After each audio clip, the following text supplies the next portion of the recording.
Good morning, everyone. And thank you for joining on the third day of the Indigenous Co-Innovation Co-Infuse Workshop. This is funded by the National Science Foundation and is a workshop that we were originally planning to have in at Dannett College. However, due to the COVID-19 pandemic, our workshop is now on this virtual format.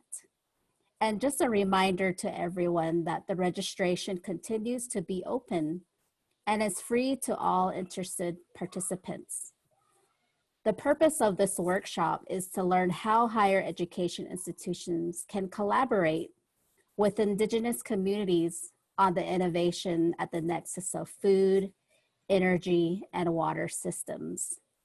This workshop is organized by UC Berkeley, University of Arizona, University of South Florida, and Dannett College. We encourage you to share the workshop flyer with your friends and coworkers. We've had a successful 2 days of this workshop. We've had an opportunity to hear different perspectives about first, how COVID-19 has amplified the insecurities to food, energy, and water. And then we also had an opportunity to hear about traditional perspectives, such as yesterday, we had a panel on the net traditional FEWS frameworks. So not only are we trying to understand what are the challenges in food, energy, water, especially during this COVID-19, but also how can we better work and do a co-design with Indigenous communities. We had an excellent panel yesterday featuring Perry H. Charlie, who's faculty at Dannett College, who has decades of experience working on science translation and Indigenous knowledge in science. Our second panelist was Dr. David Begay, who's a professor at University of New Mexico and also has decades of experience, not only as a physicist, as a scientist, working in the realm of Western science, but also his own traditional expertise as a traditional practitioner. So we had a really great dialogue yesterday about what systems thinking is from a Dannett perspectives. And Dr. Begay and Mr. Charlie talked a lot about that systems thinking, which is embedded in the Navajo tradition and belief, such as shown in the sand painting that he shared, where there's balance achieved with female and male entities. And then also he talked about how Indigenous peoples already have this systems thinking, where everything is connected and everything is living, and how that is very different from the Western perspective of how people see elements as inanimate. But for Dannett people, everything and every living thing is connected and living. So before we start our next session, I would like the team to introduce themselves. We have over 400 attendees who are registered for this national workshop. However, we realize that many of the participants don't attend every session. So for that reason, we try to do our best to review where we have been and where we are going. And also we'd like to let you know who we are. So I'd like our team to introduce themselves, starting with UC Berkeley, then University of South Florida, Dannett College, and then University of Arizona. So UC Berkeley, please go ahead and introduce yourself. Hi, I'm Alice Egagino. I'm a professor of mechanical engineering at UC Berkeley and director of the education portion of the Blum Center for Developing Regions. I'm PI on the grant and pleased to be here. Thank you. Good morning, everyone, and good afternoon for some. I'm Yael Perez, and I'm a researcher at the Blum Center for Developing Economies and the program director of the FEWS program in the DevEdge department. Thanks. Good morning, everybody. I am Cara Duncan Chopa. I am the program coordinator at University of Arizona for the Indigenous Food, Energy, and Water Security and Sovereignty Program with PI Dr. Carletta Chief. University of South Florida, please go ahead and introduce yourselves.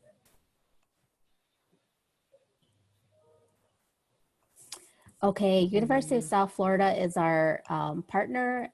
I know that the PI, Maya Trotz, is unable to attend, but she is a professor in chemical and environmental engineering, working with the community of Belize, along with her partner of the Virgin Islands, Rebecca, and they can introduce themselves later. Diné College, could you please introduce yourselves? Yeah, good morning. This is Benita Litson. I am the director of the Langren office here at Diné College. And I've been working a part of IndigiFEWS for the past 3 years, really trying to connect our students to project-based learning in terms of agricultural development, lab work, and just trying to, connect the institution to higher ed or master's degree program. Thank you. Thank you, Benita. Any other Diné College representatives from our team? Don Robinson here.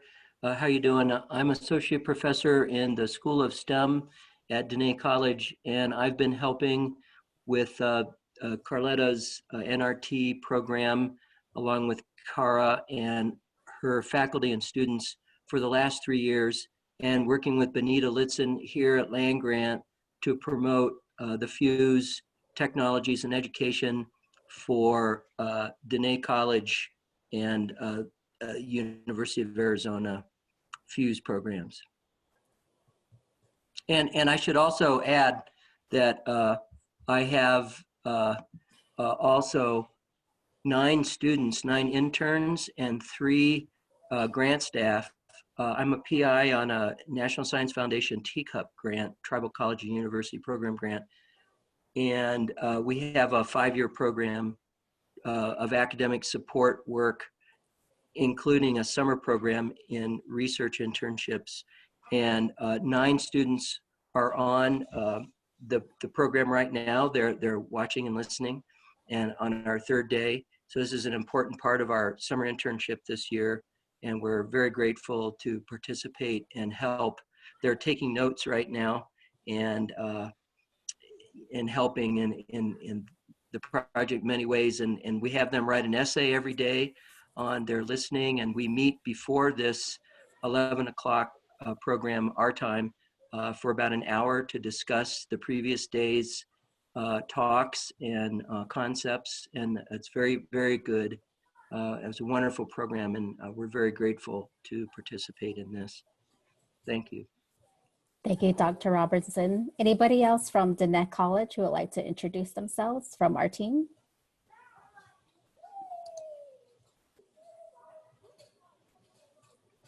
Okay, thank you. And Mr. Perry Charlie is another team member, and I'm sure he'll join us later. But I want to bring everyone up to speed of where we are in this workshop. And Monday, we had introduction of our programs and our goals, what we're doing. We ended the day talking about COVID-19 and the FEWS challenges on the Navajo Nation. Yesterday, we shared a little more detail on each of our programs and how we're doing research and design to focus on food, energy, water innovations. We concluded the day with the net traditional FEWS frameworks. So today we're starting on a panel focused on FEWS systems on the Navajo Nation. will end the day speaking a panel on decolonizing FEWS innovation, which is focused on STEAM. And then tomorrow, we're going to have a more dialogue on what is co-design of FEWS innovation in Indigenous communities, and then do a virtual field trip to Star School. So I encourage you all to join us, because that will be something very different for us. There'll Friday, also be the program in the Pomo Nation, the education program in the Pomo Nation. So we'll be able to do, since we virtually, we'll be able to do both California and the Navajo Nation. yes, thank you for reminding me, Yael. That's great. And then Friday, we'll be able to have a dialogue and discussion about how we can work together. What are some next steps we can do, opportunities, potentially thinking about grant opportunities and so forth. So that's an outlook of what we're doing so far today. And now I'd like to go ahead and move into our first session. And the session is FEWS Systems on the Navajo Nation, Investigating, Communicating Nature and Science in Society. I will be monitoring, and my name is Dr. Carletta Chief Yaate. Torachi Nijlo Tohana Bashishin, Azatana Dashiche, Do Ya Eden et Hachini et Dashinala, Akwat Ao E Sananchle. I'm the PI of the University of Arizona Indigenous Food, Energy, Water Security, and Sovereignty. And I have several of my team members on the line, including core faculty, as well as our trainees.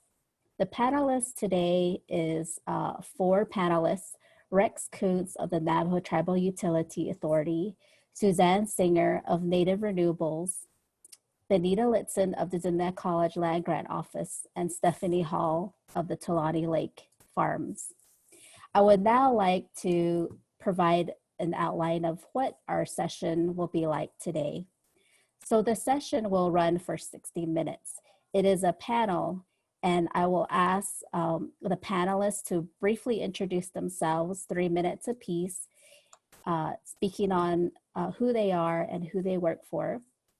And then we'll move into a moderated question where I will be asking 4 questions as a prompt to the panelists. And I ask the panelists to limit their responses to 3 minutes apiece so that we can allow all panelists to answer as well as go through all the questions. So at this time, I will go ahead and ask the panelists to introduce themselves in the order that I had introduced you. So starting with Rex Kuntz, may you introduce yourself? Ahead. Well, good morning, everyone. This is Rex Kuntz. I'm the Deputy General Manager with Navajo Tribal Utility Authority. And for short, we just refer to ourselves as NTUA. We operate water, wastewater, natural gas, electric. We have some renewable, and we also have broadband across Navajo, the 27,000 square miles. There are a few other providers on the west side. You have power from APS. On the east side, you have Jemez Electric. And on the southeast side in New Mexico, you have Continental Divide. We used to have Rocky Mountain Power up north, but we bought them out. So that's kind of gives you an overview of what we have responsibility for. We roughly have about 40,000 connections in our utility systems, and that equates to about 70% of the residents having utility services. There's still about 30% that are lacking services. Thank you. Rex, did you want to show a map? Alice, Okay. okay. Yeah, I can show that when we get into the presentation. Okay. I think would be better. Okay, sorry. Okay, great. Thank you, Rex. And then we'll move along to the next panelist. May you introduce yourself? Suzanne Singer. Hello, good morning everyone. I'm Suzanne Singer, Yanisha, Katnasaki Nishla, Nuna Kaidana, Bashishin, Bipatwadi Dashiche, Doshin, Dashinella. I am a co-founder / program manager / wear many different hats at Native Renewables. I am currently based in Flagstaff, Arizona. I'm a mechanical engineer by training. And Native Renewables was formed in 2016 with the mission of empowering Native families to have achieved energy independence by growing their renewable energy capacity and affordable access to off-grid power. So just to tell you a little bit about us, some of the programs that we implemented goes towards our goal of supporting off-grid solar. We are incorporating education and training events around the Navajo and Hopi communities. We are working on affordable off-grid power options and trying to figure out financing.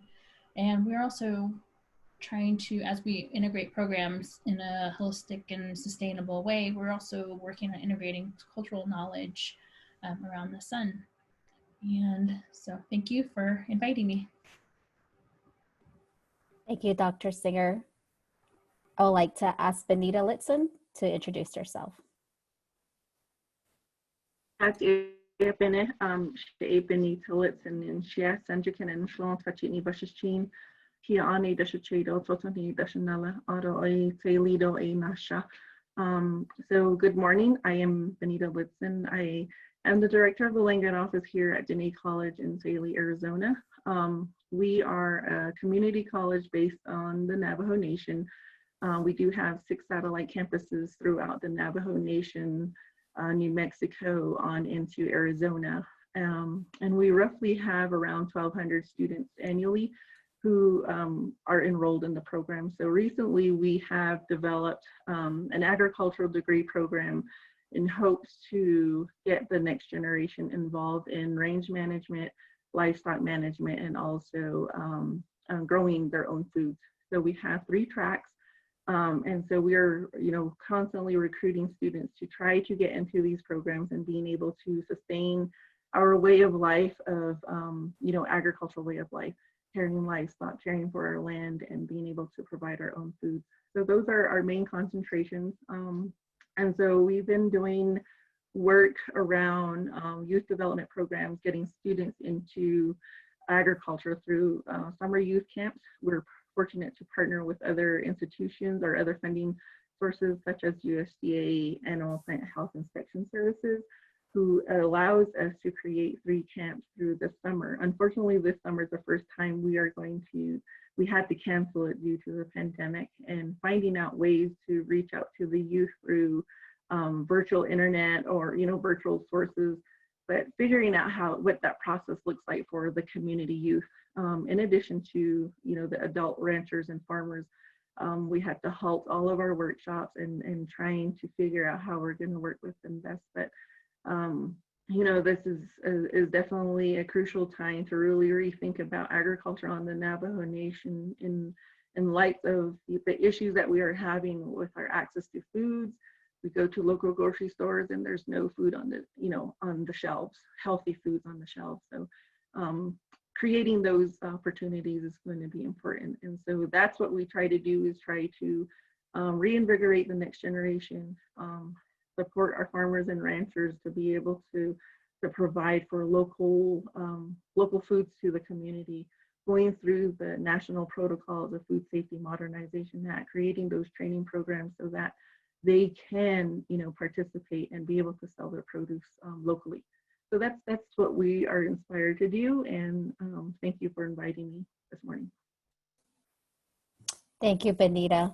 I'd like to now ask the last panelist to introduce herself, Stephanie Hall of Tulare Lake Enterprises. My name is Stephanie Hall. I'm the Executive Director of Tulare Lake Enterprises. My clients are Kintlachitni, Nishlin, Tetnasetni, Bashishchi, Kiani Dashate, Sanjakina Dashanella. First, thank you for inviting me to be a part of this panel.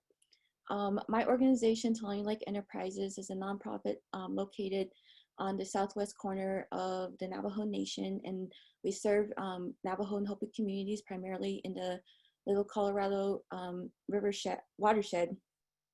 And our mission is to strengthen food, water, and economic systems in the communities that we serve.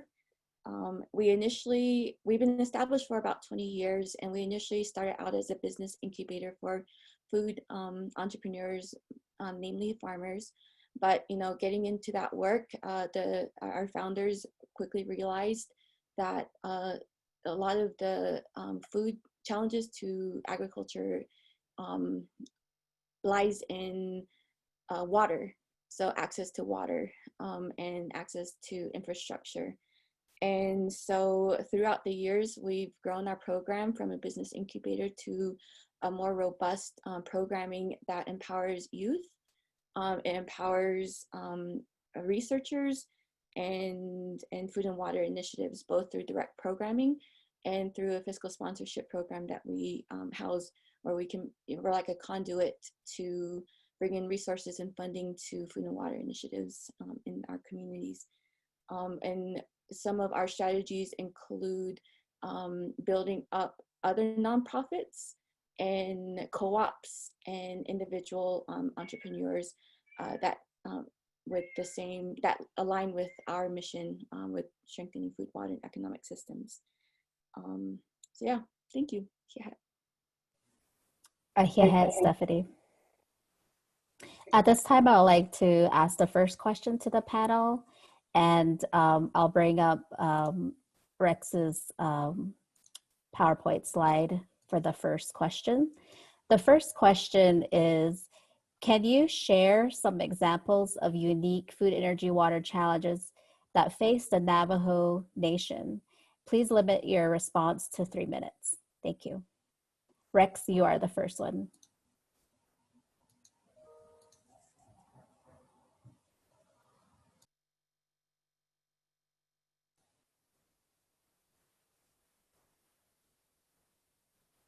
Rex, are you still there?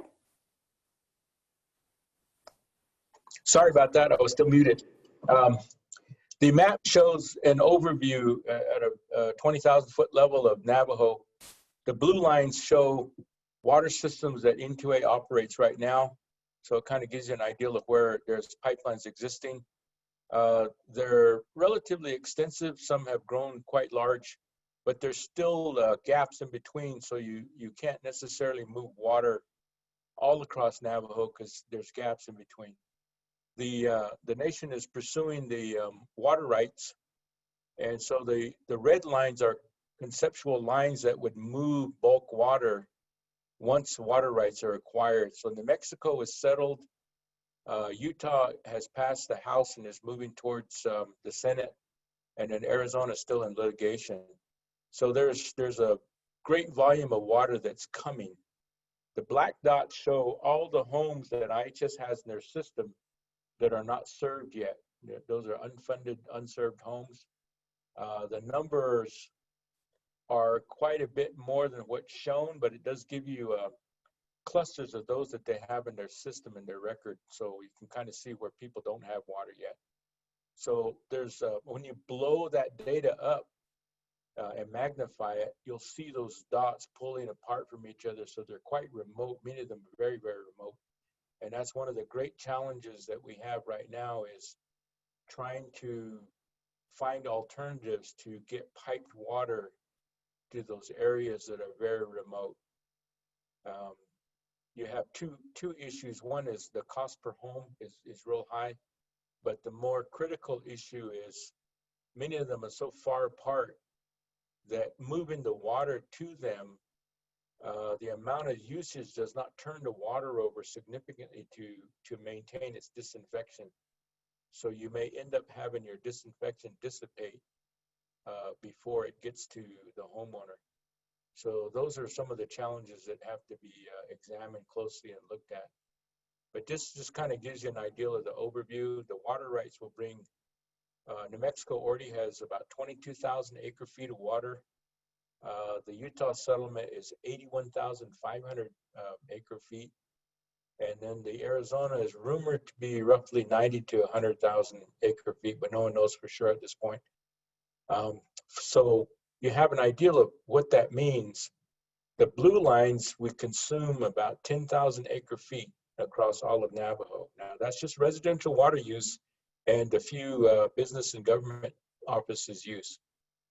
So you have tremendous potential to add services, but there are also a lot of other uses that Navajo has, agricultural and farming and irrigation and many other uses that would require a big bulk of water. which kind of fits in with the topic today about how do you make use of that water, how do you expand, the natural foods, those types of things. So there's great potential. Just unfortunately, right at this point in time, those larger agreements are still being negotiated. So it just kind of sets a basis for the dialogue here of where we're at physically. Thank you. Thank you, Rex. I'll move on to the next panelist, Suzanne Singer. Hi, yeah, so some of the water challenges also translate to some of the electrification and energy challenges, in that because of there's so much sprawl, a large distance between homes, there's a large cost to be able to extend power lines or create some of those continuous infrastructure points to each and every home. And I think there's roughly estimated 15,000 homes without electricity currently. So one of the things that we see as an option is solar energy or renewable energy options to, in the short term, help mitigate some of those issues. But of course, there's also kind of underlying or associated challenges with putting in that kind of infrastructure. So one example is roads. So sometimes when we want to do installs at places or take equipment places, it becomes very challenging, or there's a certain time of year we have to go or we're limited to be able to do some of this work.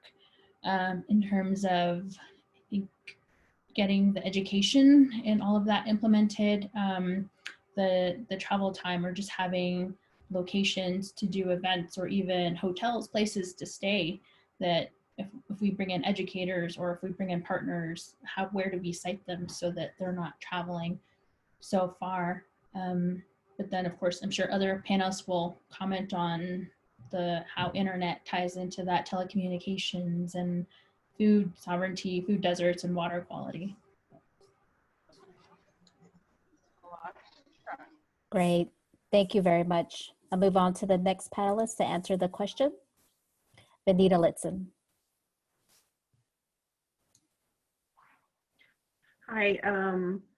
So some of the work that we have been doing is, like I mentioned, trying to get farmers to improve their operation. And the challenges there are, I think, access to water. Many of our farmlands that were established back in the 40s were developed. The infrastructure is in ruins. And so if you have the irrigation ditches that are not inoperable anymore, or either the dams are not operable, there's a lot of farmers that, they do want to farm, but the access to water is definitely difficult. In those ways, we try to understand what those challenges are. An example would be with our own St. Wheatfields community. There's 133 farm plots here, and only 10% of the farmers actually are farming. And so the group is trying to establish a revitalization program so that farmers can get back into the fields and grow a product. Primarily hay for now, just because the lands have been so idled, and the irrigation systems are not set up in a manner that we could do a lot of crop production farming. In addition, really thinking about, if 133 farmlands were actually in operation, do we even have enough water to irrigate 133 farm plots? And so really taking a look at the water availability that we do have in the community, and what it takes to actually support the farmers in that capacity. And there's so many bureaucratical layers on top of that, from individual farmlands to permit holders indicating that either the land is in probate, and so they're having a hard time transferring those permits to the next family to be able to operate that farm plot. And so you can go access opportunities such as natural resource conservation services through USDA, but you have to have those control of the land types of issues to be able to progress forward with other funding opportunities. So there's a lot of, hindrance to trying to bring opportunities to the grassroots level folks. And so for us, it's really trying to understand, what is it that our farmers and ranchers need help with, and what can we, what kind of groups do we need to organize to be able to start moving these discussions forward, and trying to make community level decisions to be able to plan for, larger number of farmers and ranchers rather than one person, trying to do it on their own. And so trying to create that collaborative network, such as creating like the Navajo Farmer Rancher Congress, bringing farmers together to really voice their concerns around water, access to water, being able to sell their produce, lots of things, but being able to bring groups together like that, and try to have a voice that is going to be heard at the nation level, to be able to start thinking and planning for Navajo farmers and ranchers moving forward. So that's the work that we have been doing, and trying to think about an agricultural hub is what we're moving toward, because Navajo Nation is so huge that agriculture from northern Navajo to Tulani Lake area is so different. And so how do we develop regionally based support networks for our Navajo people to be able to continue to do what they're doing, and grow their own foods, and grow quality foods, grow quality livestock, so that it is something that we are proud of and can continue to carry forward. Thank you, Benita. I'll turn it over to Stephanie Hall to answer the question. Thank you. Tulane Lake Enterprises is proud to be a partner with Benita and the Net College Land Grant Office to think about, what a successful regional hub would look like.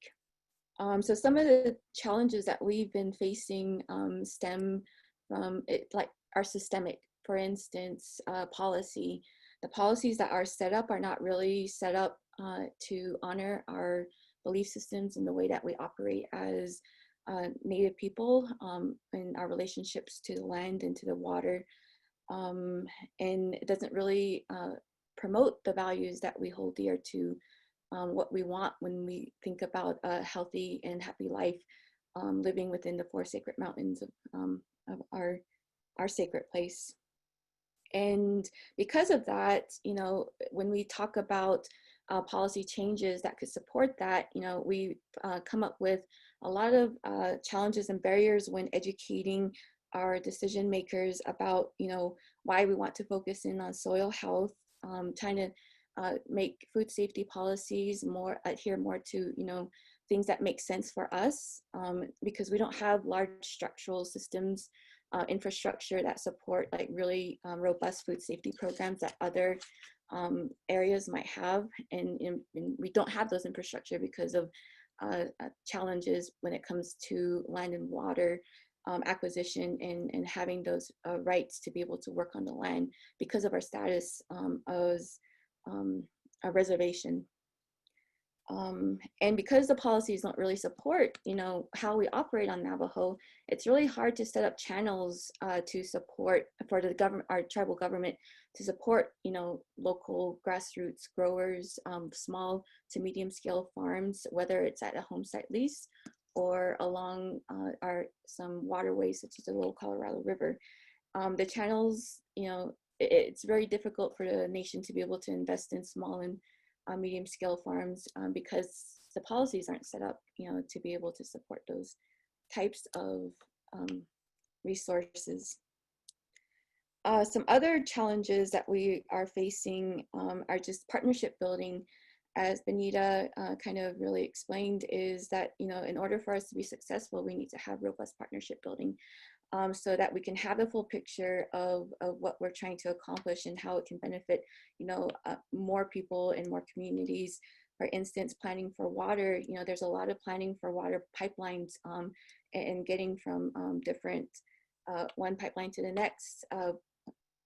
But what would be really great is also thinking about, watershed planning. How do we refill our aquifers? How do we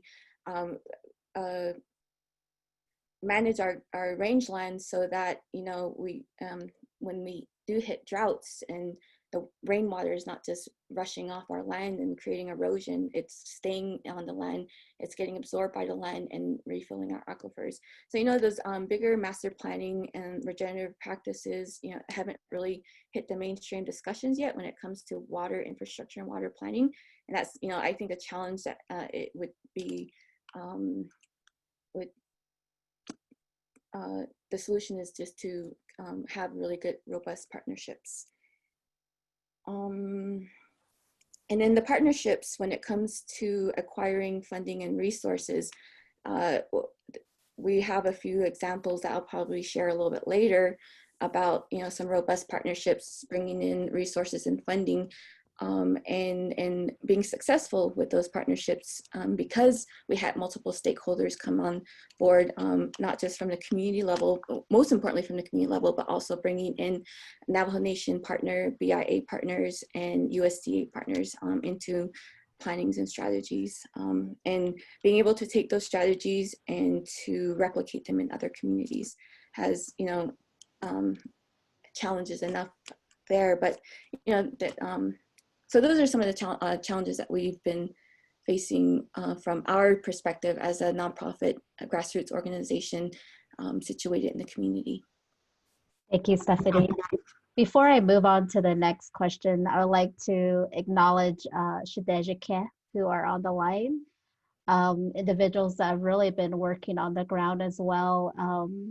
Nikki Cooley, who is the climate change coordinator at NAU, under the Intertribal Environmental Professionals Organization. And then Shideja Dr. Crystal Tuli Cordova, who is a hydrologist at the Navajo Nation Water Management Branch. And one of the questions or comments that were made while you were speaking and was want to raise those up to Rex Kuntz. Nikki Cooley, Shideja, she said that, what if we say homes without adequate or reliable or safe water on the Navajo Nation? Because there are some people who do not want running water into their homes, but perhaps they just want easier access to water. I understand that some folks don't have running or adequate vehicles to haul water, and her family still hauls water. Rex, could you respond to that comment, please? Yeah, thank you. There are a number of avenues. The chapters have watering points. I think that right now the status that was reported is there's 52 chapters that have a watering point that are active and running. NQA has 12 that are card operated, meaning people can pay to load up their card and they can access that watering point 24/7 whenever they want to fill up. The Indian Health Service and CDC and another group of people under a water access group is currently moving forward, designing and trying to install an additional 39 access points at chapters where people can go and get water. There are other individuals that are donating and providing 200, 250, 275 gallon poly tanks that people can put in the back of a pickup to go and pick up water and haul it, or they may station those at the home as long as they can get water to fill it up. So there's several access points where people that would like to haul water would be able to get to, and they're being increased as we speak. So those are possibilities for those people that just live very remote, that choose to live out there and don't necessarily aren't close enough to get a pipeline in the near future. There are access points there. The big challenge though is anybody that has a lot of difficulty with their own physical mobility or transportation issues. And there's been a lot of dialogue about trying to create some sort of water hauling program. Those efforts in the past have not been very successful just because of the cost, the operating cost to run those vehicles, getting qualified drivers, and having some sort of a sustainable income to keep those trucks moving. I believe EPA had donated 5 trucks at one time to the nation. And my understanding, those trucks are not moving because of lack of support costs, operational costs, and qualified drivers. So there have been people that have volunteered to provide trucks, tankers, things of those nature. But again, the difficulty is making sure that you have a source of water and that you have a sustainable way of moving it beyond the volunteer. There's a lot of volunteer efforts going on. They should be applauded to a high degree. But once the crisis is over, many of those volunteer efforts will withdraw. And then those individuals that benefited from it will remain back in the same state they were prior to the pandemic. So those are real issues that have been talked about. That's the big challenge is, if you have to move water for somebody who has difficulty, how would you go about doing that? So NQA, myself in particular, have been looking very hard at some technology that would be able to produce water in a remote location. And I've had a lot of dialogue with universities and groups that were working on studies to do something of that nature. But the ones that actually take water without a source are the ones that condense water out of the air using solar powered panels that pull water from the air. But they have very minimal output, about 5 liters a day, which barely gives you enough drinking water that just in a survival situation for probably 2 people. Doesn't give you any other usable water for household uses, even just basic sanitation. So that's the solution right now. If someone could come up with something that could produce a larger amount of water at a remote location, that's the missing thing for that scenario. We can put individual solar at a home that will give them basic power needs. We work with San Diego National Labs. There was a solar powered refrigerator developed so that can be put in the home for food preservation and for medication. Those types of units are available for those remote locations. We still do not have a way of getting water there in a reasonable fashion. So that's the big challenge right now, is how can we find a solution for water in those scenarios. Great, thank you so much, Rex. And we continue to have comments and questions in the chat box. And to promote the human connection over this virtual platform, I encourage all the participants to utilize the chat box, have your dialogues and discussions on this online format as well. And I'll do my best to highlight those discussions going on. But I also wanted to mention a comment made by Dr. Crystal Tully Cordova. She said that the Navajo Nation has settled their Utah water rights that was passed by the Senate and now is going to the House. So she posted a link there. She also posted a link of how the Navajo Nation Department of Water Resources, NTUA and IHS have been collaborating, and they recently presented their water needs to the Navajo Nation legislative and executive branches. And she posted a link there, so please check that out. I would also now like to move to the next question.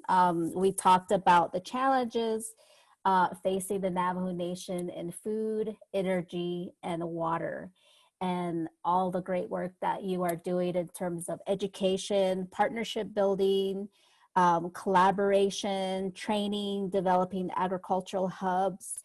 And the next question that we have for the panelists is really, how can we have that type of holistic approach to these challenges? And that's really the focus of our workshop, as well as what was spoken yesterday by our Diné experts about the Diné way of thinking holistically, systems thinking. So how can this food, energy, and water systems be integrated to better serve the Navajo Nation? how can we look at it holistically? How can we work together collaboratively to think about these challenges, not just as water, not just as energy, not just as food, but together as a FEWS nexus, because these are all interconnected. And how can we do this integration in terms of policy, in terms of technology, expertise, and sustainability? So that is the next question, the second question. And I'll go ahead and let Suzanne Singer respond. Please limit your responses to 3 minutes. Thank you. Go ahead, Dr. Singer. So I think one of the specific things that Native Renewables is having more conversations about is energy pumping for water needs. A conversation actually this week about, is it possible to repurpose, or what is the cost, or how reliable is it to repurpose old PV systems that are not working, likely because the battery is no longer operational, but can we repurpose that or reuse that for water infrastructure? I think the other thing is taking that a step further is pumping water for food. So how do we integrate all of these things? And I think in terms of, I love that folks are saying partnership. Completely agree. I've been fortunate to actually learn a lot about some of the food systems on Navajo, visiting some of the local family farms. I went out to Talani Lake Enterprises. That was great, and Stephanie was very welcoming. So I think it's been really great and interesting learning about what the different organizations are doing, and I'm sure there's a ton more that I don't even know exist across Navajo. And so I think as long as people are open and willing to learn and from each other and share best practices, how to get things done, then I love that. I think that's amazing. And also continuing to lift up other people's work in this space, especially maybe particularly the local or grassroots organizations that don't get as much face time out in the public. And I think also continually trying to balance the short-term and long-term solutions. So always be thinking, 5-10 years ahead from now, even beyond, and how does our work today impact the future? And another thing in terms of technology is always thinking, is there any negative consequences that could come of integrating technology in our communities? Thanks. Thank you. And I'll go on to Benita Litson to answer the question about integration of food, energy, water nexus to better serve the Navajo people. Wow. I think it's a hard one, just in a sense that we're in a challenging time to really try to build trust within people again, to really rely on working with one another, working with, there's so much historical trauma, there's so much from region to region, you're seeing, folks that are struggling with dryland farming, and also, the folks that have water and are not farming. There's so much, I want to say distrust, and I don't know if that's within our own tribal government, system. And so it's so hard to bring people together to say that let's go build momentum and let's go reinvigorate, what we think the next generation agriculture should look like.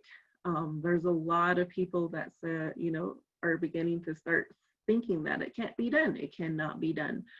And so it's that slow progress of groups that are trying to showcase the successfulness in building these partnerships and collaboration to remind people, let's not give up, let's continue to work together, whether or not it's, it's not 100 of us, but it might be 10 of us, that are growing foods, and let's showcase it the best way we can for this generation. and being able to try to figure out what policies that need to be in place to really support these initiatives, because as you think about it now, there's so many, like I said, bureaucracies that are in place. I can give one example. You know, we have windmills that are dry in our community, and so we have farmers and ranchers who are going to the lake and pumping water so they can fill windmills to feed livestock, not just their own, but their neighbors, you know, livestock. They're getting pulled over by Fish and Wildlife and saying there's permits that are needed for these types of things. And so things like this, you know, a lot of the elders, I don't think they ever heard of these permits that are needed or are needed for them to haul water for their livestock. And so these are, I'm pretty sure they're not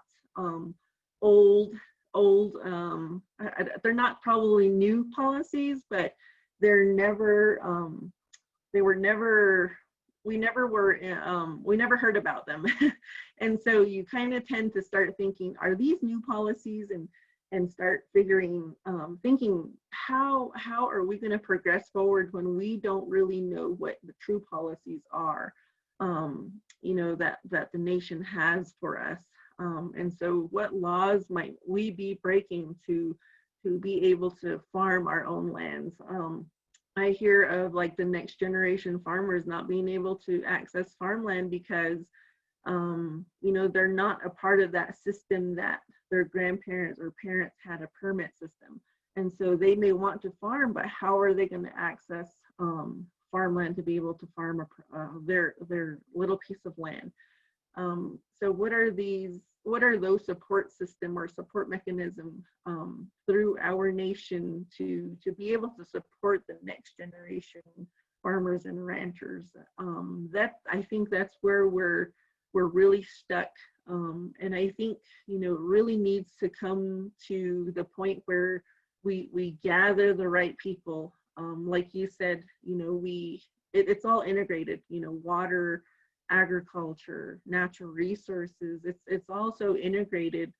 But I feel like maybe we're so divided within our Navajo Nation system, meaning, you know, me not working at Dene College, I probably would not have known that there's two branches within the Navajo Nation water resource, right? There's management and division.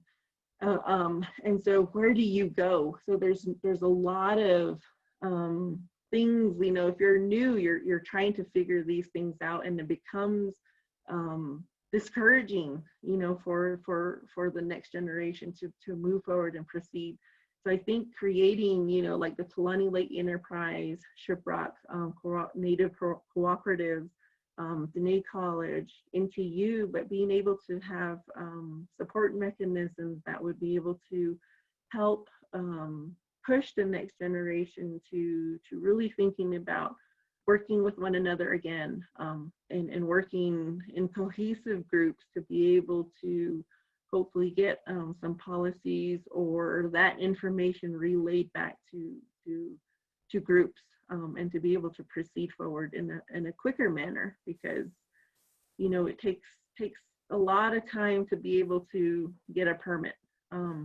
Sometimes you have to follow up with those, and so just that one incident trickles down to another person, and so that creates, I think, that distrust between one farmer or rancher with either a department or an organization.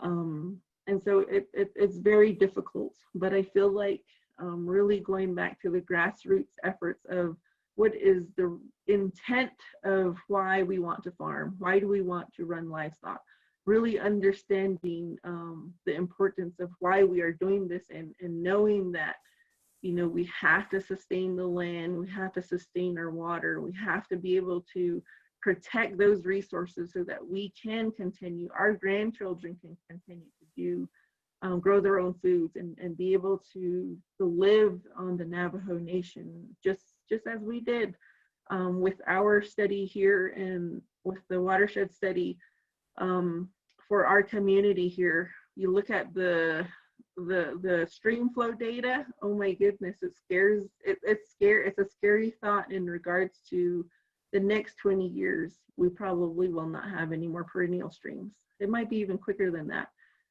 So what are we doing right now to help preserve that and educate our community members of why we need to be able to sustain those particular resources? So it's definitely going to be a challenge, but I think these smaller groups, grassroots effort groups that are really working to move forward with true goals and intentions of providing foods and to the community and providing a healthier space for our community members.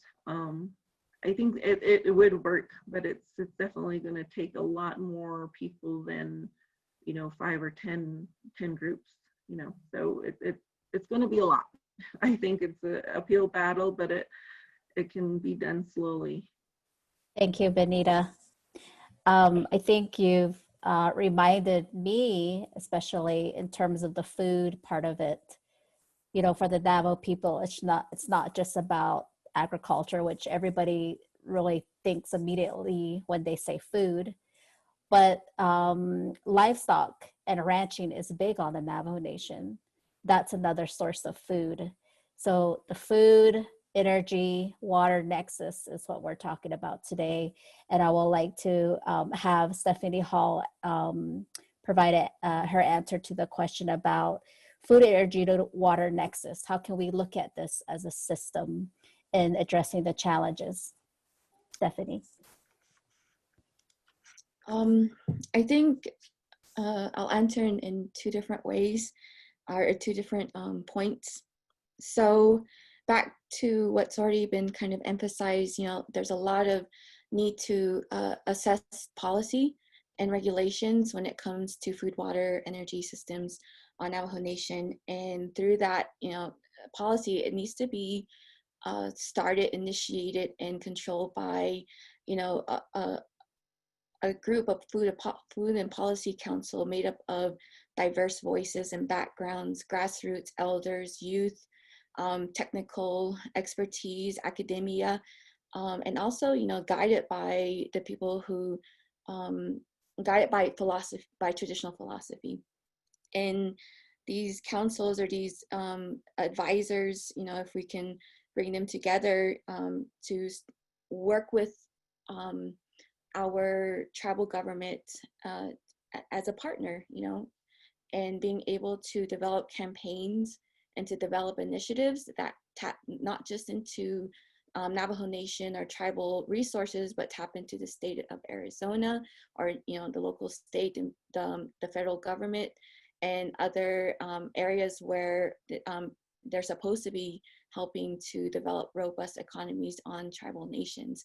And so through, a council effort that's led by grassroots community members, community-based individuals and organizations, I think could help guide changes in policy at the Navajo Nation level so that it can benefit our own communities. As Benita stated before,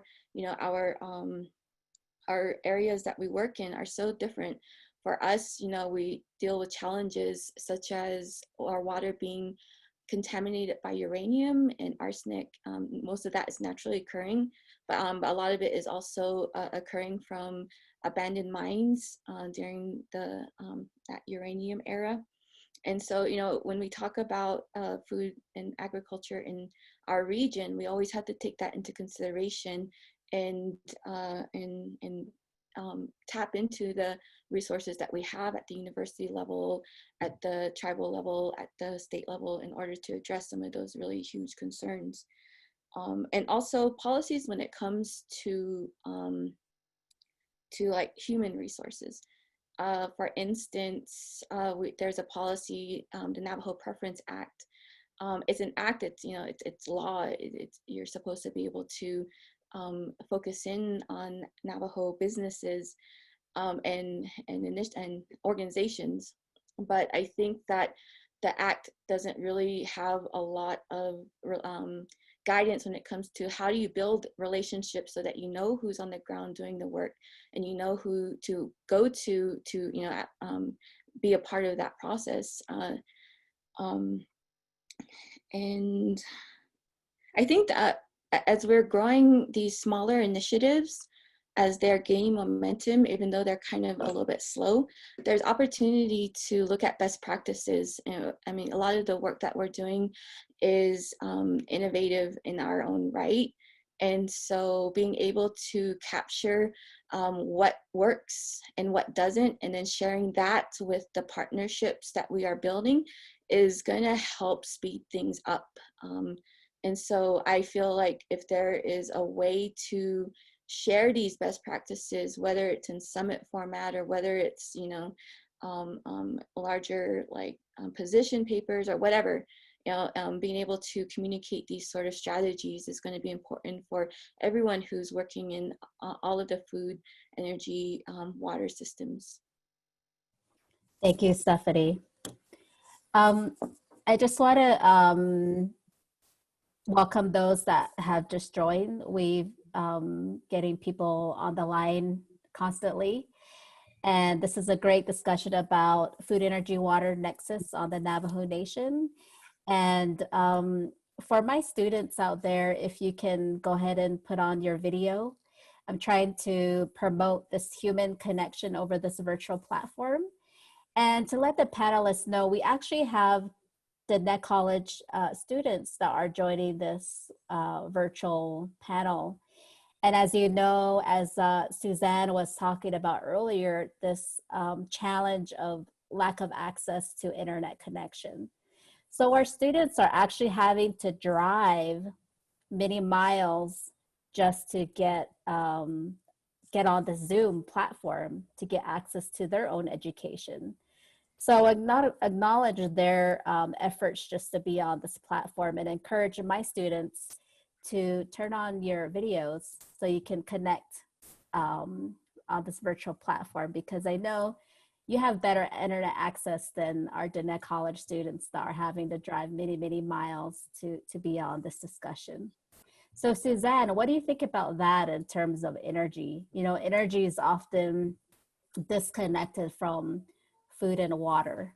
And now it's very relates to the ability of our Diné students to even get access to education.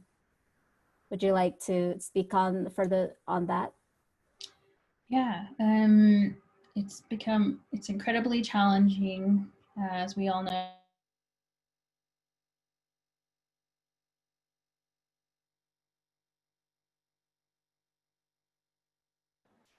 Susan, you're muted.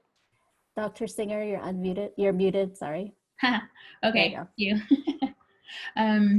Yeah, so in terms of energy access, some of the challenges we're having, I'll start with that, is we had plans to host a kind of workforce training for students.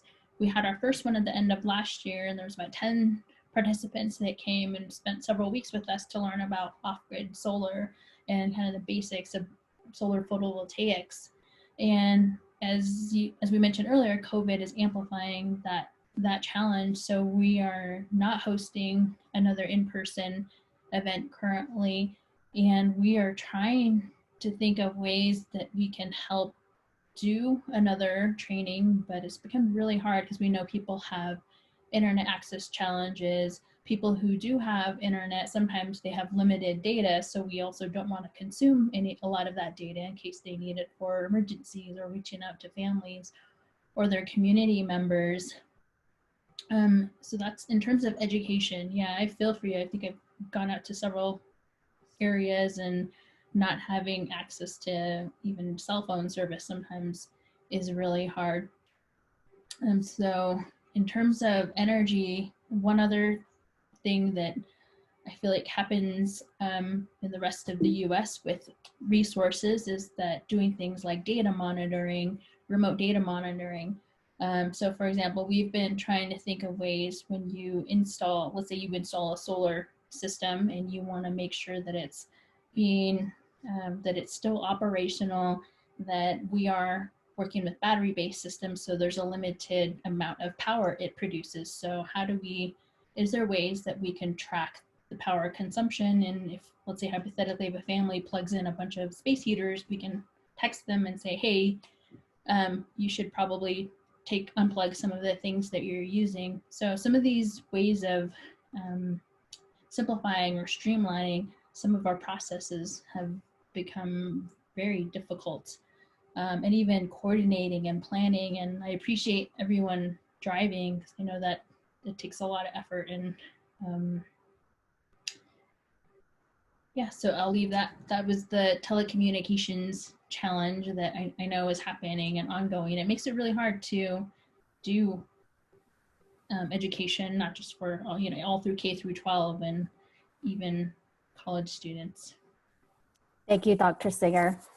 And we're gonna break at 11:10. So we're about 5 minutes away from our break, and then we'll return for Q&A. But before our break, I wanna ask a question to Rex Kuntz. This is our question, and I believe that Dr. Singer, Stephanie Hall, and Benita talked a lot about this already. Being that they're at the community level, they're working at the grassroots level, educating and training, and doing that collaboration among their partners and stakeholders. So Rex, you coming from the Central Navajo Nation government, could you share some examples of food, energy, water solutions that have increased resiliency through collaboration and through networking with stakeholders at the community level? Could you share some of those examples, being at the central level?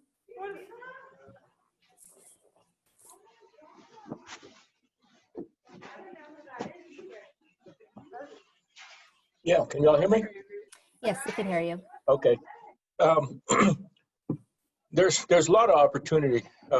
We have a broadband plan that we've submitted to Navajo Nation leadership for consideration under this CARES Act that would expand coverage and service quite extensively if it makes it through the vetting process and stays in there and gets funded. In the interim, we have put up, I think, 18 Wi-Fi hotspots. We tried to pick places that were safe, parking lot, facilities and things like that, where people could at least go and park, not have to get out of their vehicle, but could be connected to high-speed Wi-Fi. So we tried to accommodate as much as we could in those scenarios where we're installing more right at the moment while we're talking. We originally went for a grant and participation grant where we had to pay part of cost, but our initial grant funded about 520 miles of fiber across Navajo. And then we started out with about 28 towers, and we're up to about 119 towers now. So we have made some progress. This last plan that's been presented would increase it again significantly again if it gets approved. So we are aware of the issues and the circumstances. We're trying real hard to get there. There's been a lot of focus around education and around healthcare. Those are areas where you can partner with outside entities and agencies to bring additional value. What we found is at times we have to solicit multiple partners in order to make use of the dollars. So I'm going to shift a little bit from broadband, but I'm going to talk about a wastewater plant that we put up in Windrock in anticipation of the water rights coming. And we used different sources of money to fund the $14 million plan. We're putting a water treatment and well improvement plant in Lower Creekwood at the moment. It's under construction, and there was 9 different sources of funding. Now, prior to that, those facilities were so large in scope that there was no one funding agency that could fund them. They would all say, it's too big, we can't fund that. So we spent several years trying to get all these partners in the room to talk about how to share costs and how to participate. So we've been able to use that puzzle mentality of putting together large-scale projects by bringing in different programs and different investors and having them fund. And it's a little bit of a challenge because they all have their criteria. Sometimes you have criteria that's competing or actually may block another entity. So we have to negotiate through those things in order to keep everybody on the table.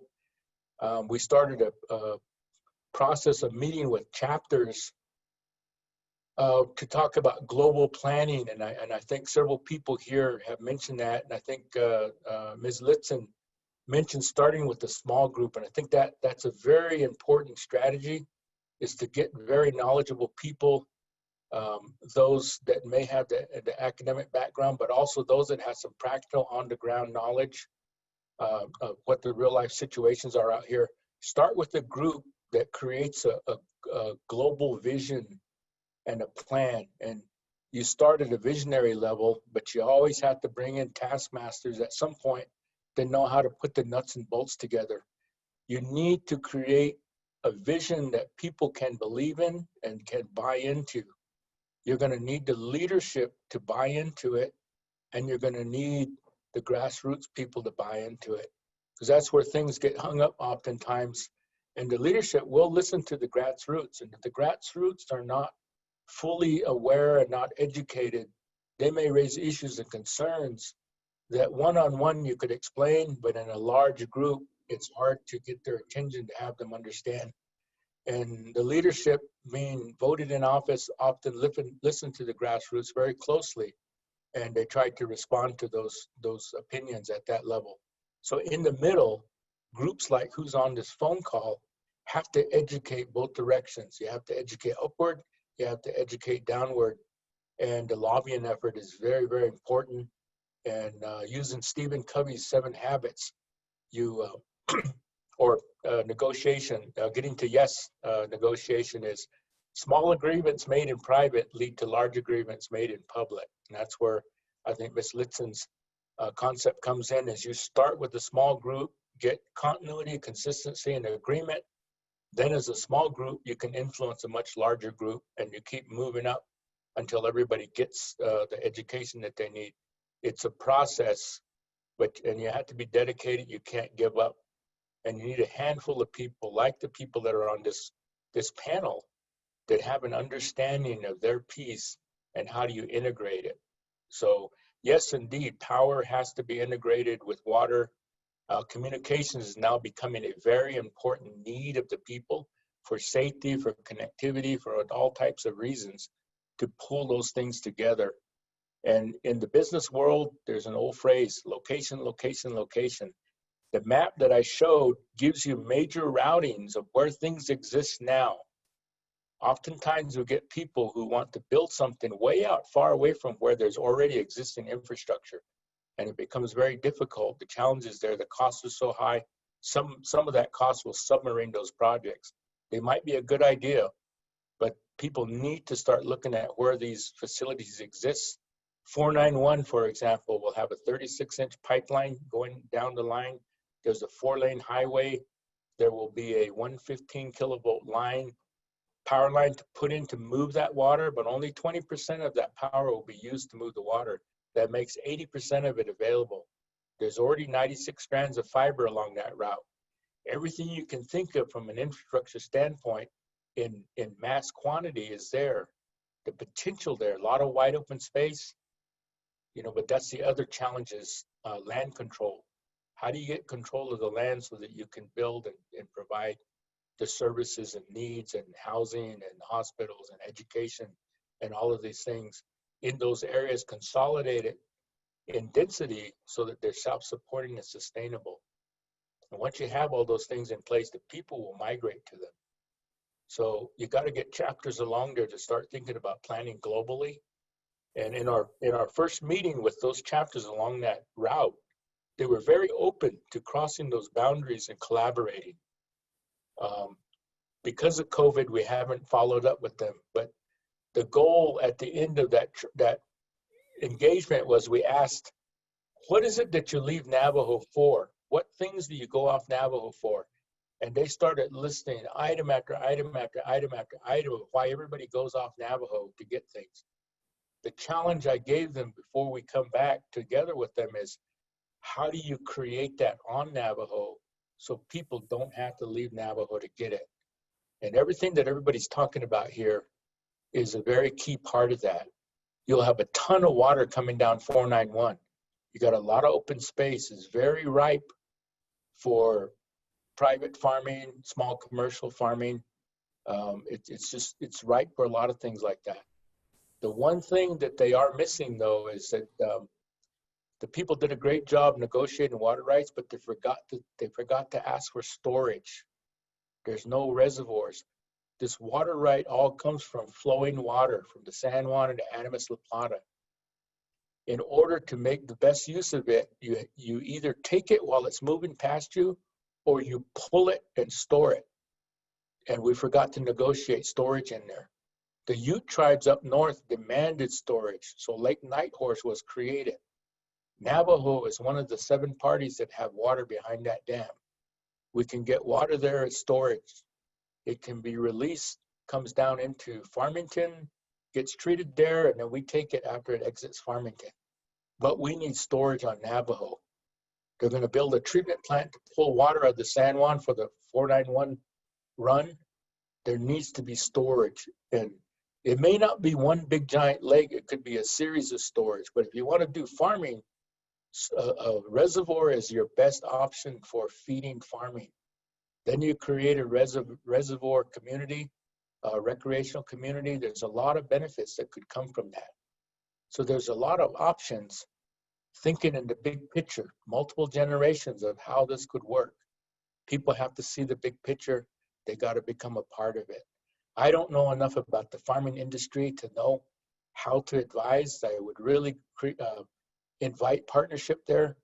I can try to help people figure out how to multiply and leverage dollars, because we've done that very well here at N2A to bring partners together. There's a lot of strategies that we'd be more than open to meet with people and talk about. If you want to see our broadband plan, I could meet with people and show you what that broadband plan looks like. But we do need that support. We do need people voicing to the leadership that the plans we have in place will meet a lot of these visions that people have here. So thank you for taking more than 3 minutes. Thank you, Rex. And I like what you're saying about having local planning that leads to global planning, that has a global vision, so that there's community support at the grassroots levels to make those agreements collectively that could be supported at the central level. And so I want to just before we take a 10-minute break, I want to make people aware of the resources that are coming online on the chat box. And Shadeja, my little sister Colleen Cooley, said that they're going to have a webinar tomorrow about this very topic related to the newly signed Colorado River Drought Contingency Plan. And it'll be featuring the 10 Tribes Partnership, including Jason John, Nora McDowell, and Daryl Virgil. And so Rex was talking about storage and preparing for droughts and climate change. So if you're interested, please go to that. And then also Native Seed Search is providing seeds for farming. Indigenous Seed Keepers Network is another resource as well. So please check out the chat box. So at this time, I'd like to go ahead and do a 10-minute break. Please come back at 11:30. And at that time, we will be doing question and answer to the panelists from the audience. Thank you. I welcome everyone back to the Q&A session of this Food, Energy, Water Nexus on the Navajo Nation.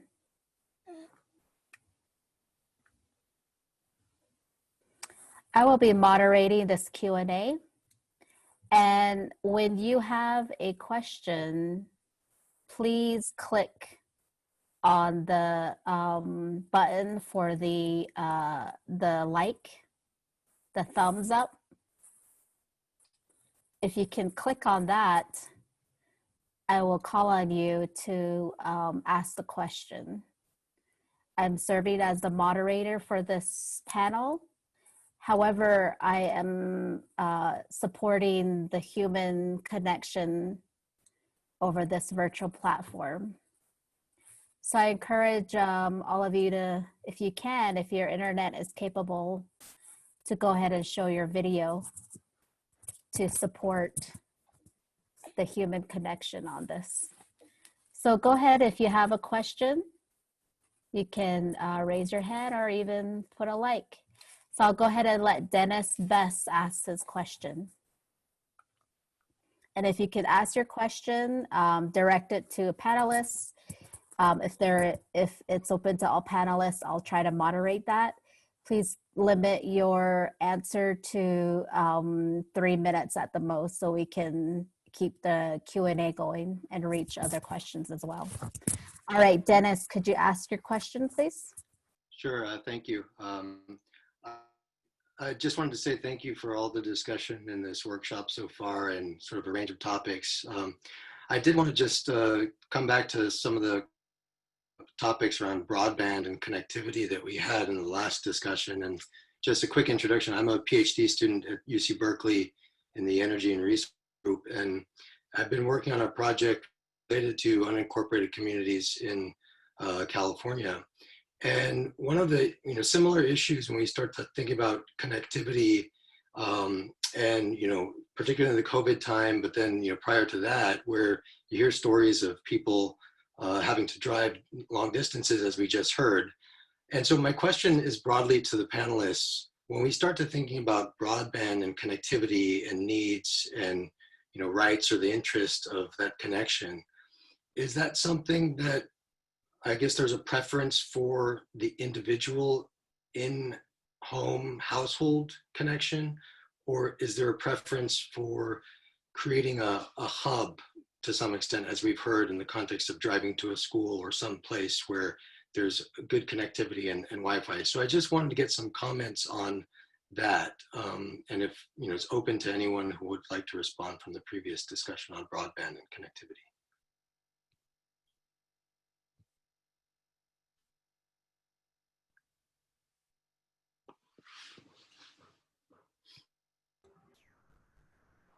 Hey, this is Suzanne. I am by no means an expert and I have not done any surveying, but my best guess is preference would be for use in a home. So it provides flexibility to be able to do other things as well.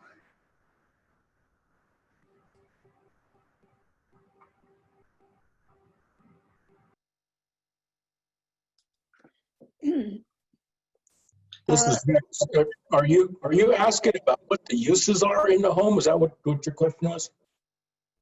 I think my question is whether there has been, I guess, something that's already been done on thinking about, the needs within the community as a group, or if there is more of a need to have, because this is a question, I guess, around distance in between places, and so I'm wondering about, one is the potential uses, but the traveling distance in between these places could be perhaps just preclude like coming together in a community space, perhaps.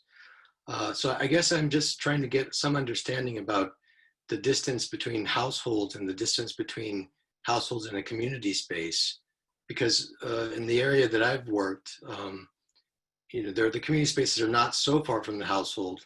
So providing a sort of a hub network could be one solution. And I just wanted to get some perspectives there. Hey, Dr. Singer or Rex, could you respond to that? Yeah, this is Rex. Let me see if I can respond. We for us that live here on Navajo, we do have a understanding of, we have certain communities that have been here for quite some time. A lot of the core systems were developed either by the tribe itself or by Bureau of Indian Affairs when they occupied heavily. And so the larger communities are built around those original communities that have grown large for our purposes anyway. And then we have a lot of others that, as related by the panel and the moderator, you know, herding, ranching lifestyle is a historical lifestyle. So there's a lot of people that live out remote with that type of a lifestyle. We have extensive utilities. Again, it hasn't spread everywhere. We have an electric grid that is pretty widespread and with multiple feeds from off-site with power source. So for us to run the utility, we have to stay connected in some way, shape, or form. And so our starting point was towers to bounce radio signals off our utility people. And as we expanded that into the broadband area, we had both the need to try to meet the needs of the people, especially those in remote areas, but also people traveling across Navajo, because they do a tourist group, different people like that come across Navajo and need to stay connected. And then for emergency services, and then for our utility responders. So we have tried to lay out our tower system to try to create a broad spread coverage. Now, as I mentioned, at the present moment, there are still blind spots. Our proposal for the CARES Act would try to bridge the majority of those blind spots so that we would have at least household sizes pretty much covered. And then for business continuity, the focus on creating a larger bandwidth is within those larger communities where there's development. So we're trying to target a broad base. It is a big challenge just because of the wide expanse, and also the terrain that goes up and down. You may actually, like right here in Fort Defiance, where our main headquarters is, where my house is, there's a ridge in between where the main towers are and where a group of homes and businesses resided on the other side of that little ridge. So what they're able to do is to put magnetic repeater antennas on the water tanks that are on top of the ridge, and that throws the signal over that ridge, and then people on the other side can get connected. And electromagnetic antennas on structures like that are good because you don't damage any of the coding system and things like that. And if you need to move them, repair them, you turn the power off and they just disconnect, and you can move them around, reposition them. So those things are ways of us trying to make creative ways to get signal to people. And again, it's just a matter of, you know, the money flow. You can move as fast as the money flows. So we are kind of aware of it. We're aware of a lot of different needs, and we had to dig into all the needs in order to creatively look for partners, financial partners, to try to best meet those needs. Hope that answers your question. Thank you, Rex. We have another question. I'll let Colleen ask that question. Colleen Naughton. Hi, can you hear me? Yes, we can hear you. Okay. Hi, I'm Colleen Naughton. I'm an assistant professor in civil and environmental engineering at University of California, Merced. Just want to thank all the panelists and the speakers so far. I've been learning a lot, and I really appreciate all your hard work and your presentations. This is more water focused, but I guess the United Nations Sustainable Development Goals also hit on food and energy. I was wondering, do we feel that the Navajo Nation and thus the United States will be able to meet SDG 6 water and sanitation for all, given the historic and kind of current trajectories? That's something I'm actively researching as well for the overall United States, but I'd like to hear your perspective. So thank you. Rex, would you like to answer that question? Sure. Let me see if I can capture the meaning. The Indian Health Service under Public Law 86-121 was charged with delivering sanitary services to all the 570 some tribes, and they get funded each year to accomplish that. I think Navajo and Alaska are the last two that really have unmet needs where first-time services aren't there. And you know, someone can correct me if there are others, but I think a lot of the other smaller tribes have many of their first-time needs met. But again, it's just a matter of the dollar amount that comes to fund those projects. It was originally supposed to be a 10-year program, and we're past the 60-year mark. I think they started in 1959. So their last published unmet needs list that goes to the president every year cited $520 million worth of unmet need. Out of the 520 million, 131 million are considered feasible projects, and they get roughly about 20 million a year. So, okay, let's say 130 million at 20 million a year, you're looking at 6 years maybe to finish that job. But the unmet need increased from the previous year by something like 69 million. So the unmet need is increasing at 3 times the amount of money they get each year. Now, of course, all those unmet needs may not all be feasible, but when you look at it, just in the ballpark figures, it's kind of a break even, because then you also have to look at the growth rate each year. It's not a fixed number. So as it grows and changes, it creates new needs.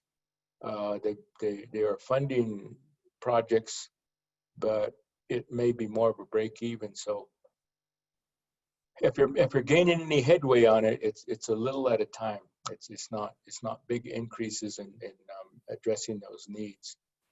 Now, that brings us back to 520 minus 130. You got a tremendous amount of people out there that are considered just too far away from any system to make it feasible to run a pipeline. So that also is a major challenge that the nation has to figure out how to tackle that in the big picture as well. Okay, thank you, Rex. I have a question from Perry Charlie that he submitted earlier. And his question was related to expediting. Is there a possibility to expedite the necessary NEPA clearances and those requirements to better get food, energy, water access to Navajo citizens living across the remote areas?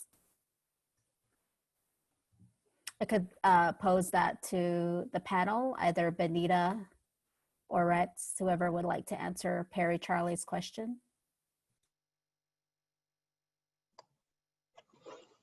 I don't mean to hog the time, Carla, this is Rex again, but the U.S. president talked about set aside some of those requirements in order to facilitate CARES Act implementation, but he also qualified that by saying that you had to talk to the entities that oversee those and work to a process of negotiating the release of certain restrictions. So that leaves a lot of room for negotiation. And the entities themselves aren't reaching out for change.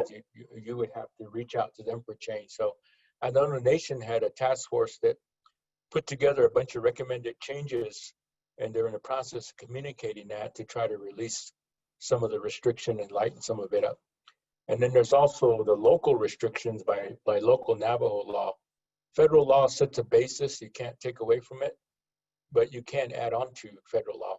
So we have our own local adders that we need to look at and revisit, and that's been looked at, and there's some changes recommended in that as well. So I think the door's open for that change. The direction given by the Navajo Nation president was, give us everything that we think we can release and try to relax or find a better process, but also keep in mind anything that we might carry beyond the pandemic as permanent change, so that a release or a more streamlined process would be a continuation and not just during the pandemic. So I think that's a great strategy. There's a lot of detail in it, but it's still process. If you really wanted to get on the ground moving, you would have to get everybody to agree to just set aside requirements to start moving. And there are projects that are ready to go. There are partners that are ready to start building. I know NHA and NECA and IHS and Water Management, several people in Navajo have projects that we feel we could get on the ground and start turning the shovel tomorrow, given proper clearance. So keep us in mind, advocate for it.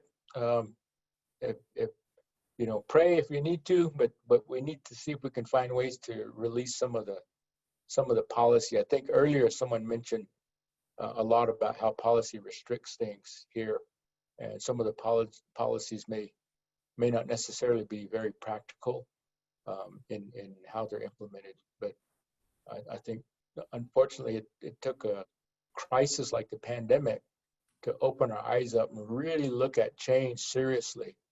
And I'm hoping that we maintain that momentum and get to the end of real change. Thank you, Rex. I would like to encourage any of the tribal college students. If you have a question, let me know. It'd be great to hear from our tribal college students. But I'd like to ask a follow-up question to the panel. And that is, what should be the next steps and priorities be for resolving food, energy, water challenges within the Navajo Nation? I'll go ahead and let Benita answer that question first. Wow.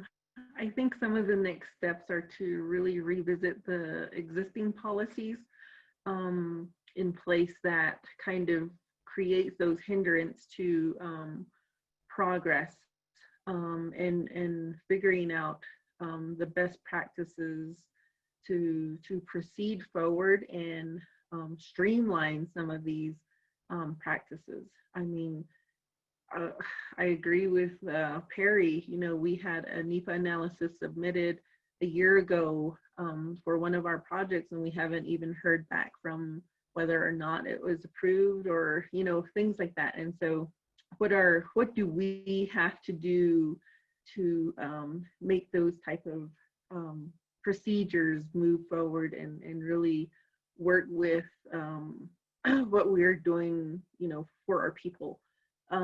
I myself, you know, we have no running water on the stretch that we live on Highway 64 between Saley and Chinle. And every year there's funding indicated that it was set aside for this particular water line, and then something ends up happening, and that money goes to either roads department or another crisis. And so it's redistributed within the chapters. And so how do you create those importances to say that, you know, 20 more families need running water? And so things like that is how do we as grassroots people, how do we as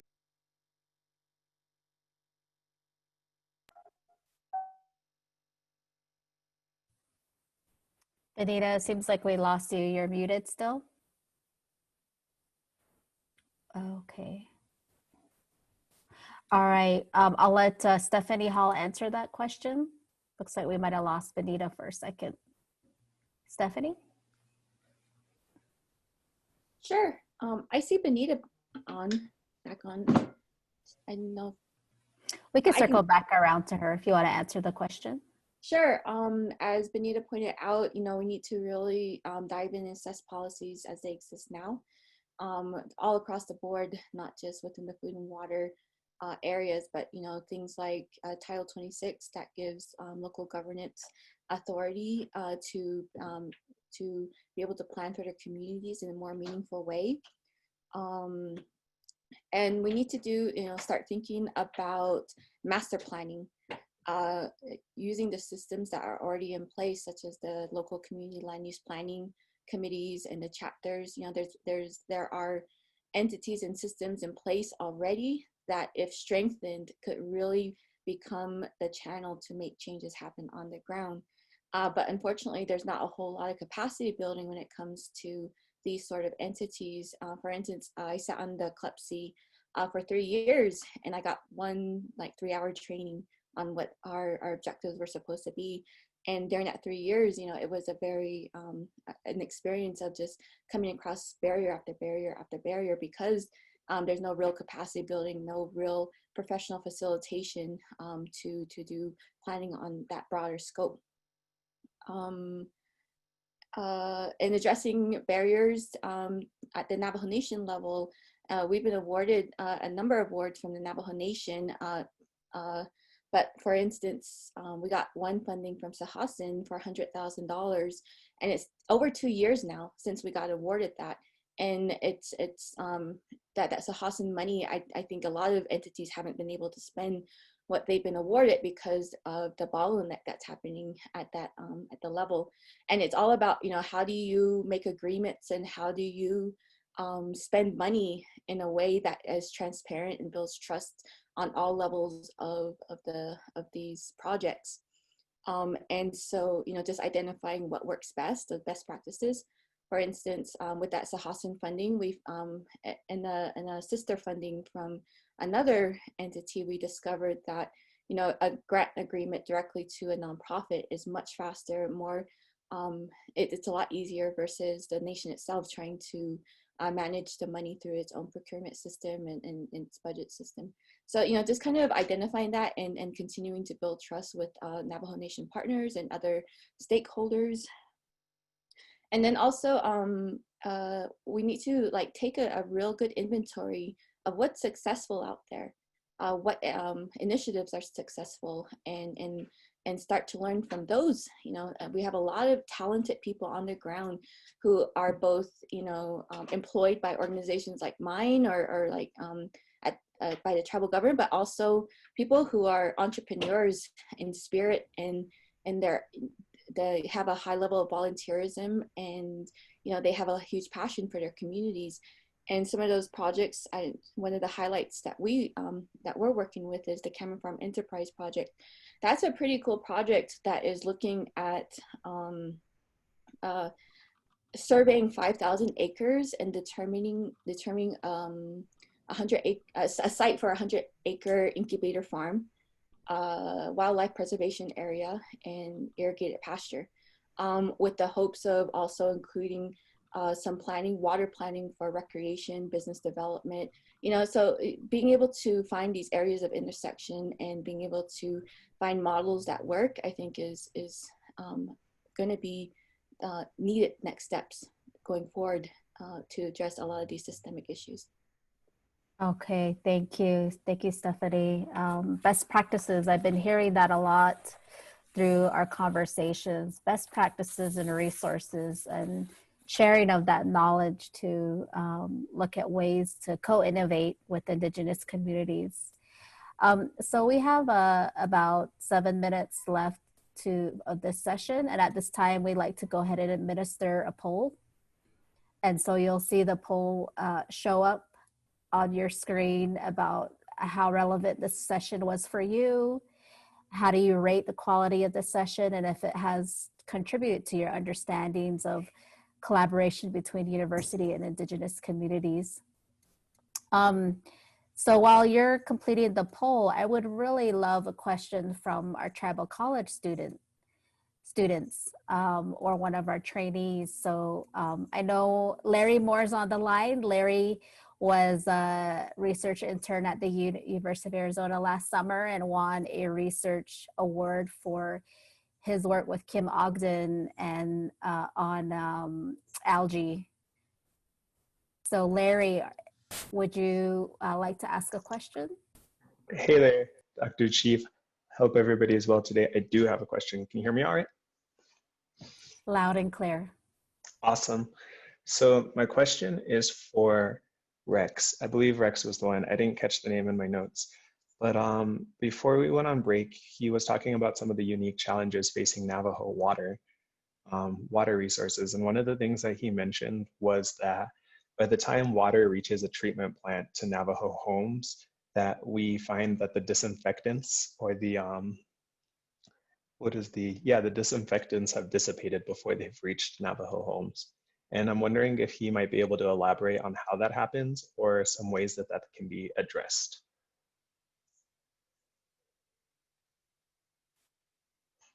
Thank you. Great question. And it was me, Rex. Awesome. The disinfection attacks anything in the water that needs to be neutralized and disinfected.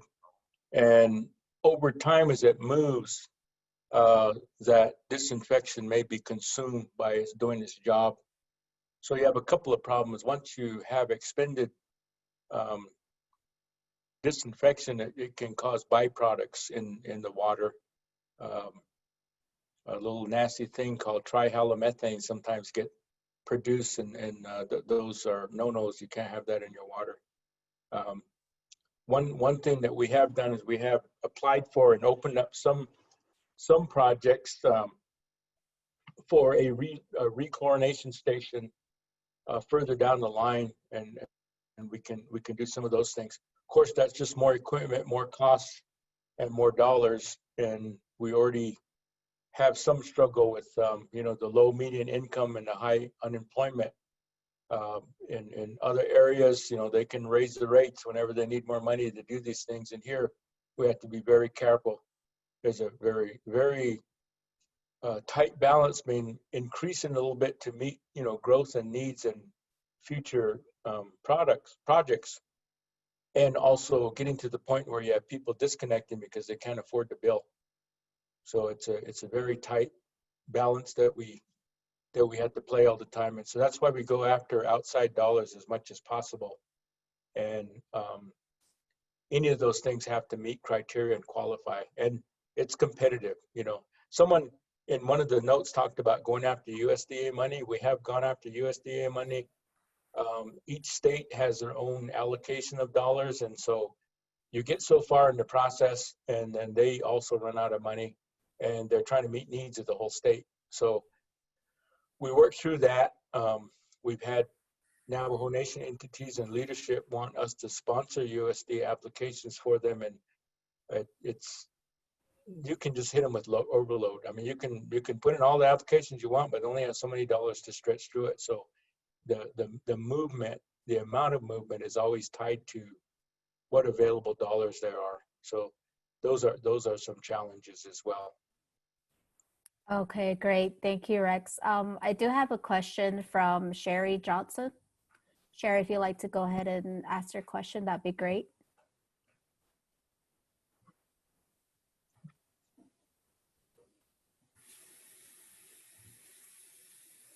All right, looks like she's not there. So thank you for responding to the question.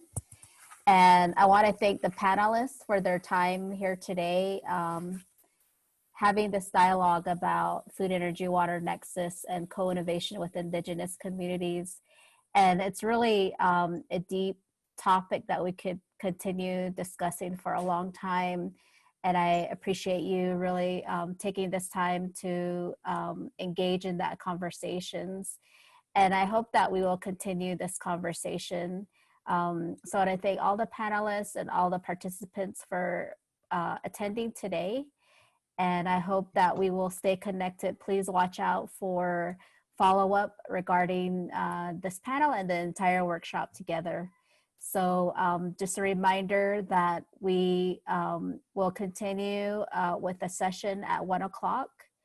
And that will be a session on STEAM. And let me share the session for next is coming up. And that is decolonizing FEWS innovation and contextualizing innovations with Indigenous communities through both science and art. So STEAM stands for science, technology, engineering, art, and math. And we have some very distinguished panelists who will be joining us, including somebody from University of Alberta, Dr. Kim Talbert, who is quite active in decolonizing science and looking, she has a STC center up there, working with Indigenous communities. Christine Ami, Diné College professor. Wahala Johns, which is the colleague of Dr. Singer of Native Renewables. Nana Balain, who is part of Navajo ethnoagriculture. Emma Robbins, which is Dig Deep, and Rex was commenting on the donations being received related to access to water. And I know that Dig Deep is buying storage units and delivering water to remote Navajo families during this pandemic. And then Sunny Dooley, who's a Diné cultural expert and storyteller. And so I encourage you to join us back at 1 o'clock. and enjoy your lunch and your break. Thank you very much. Ahihe.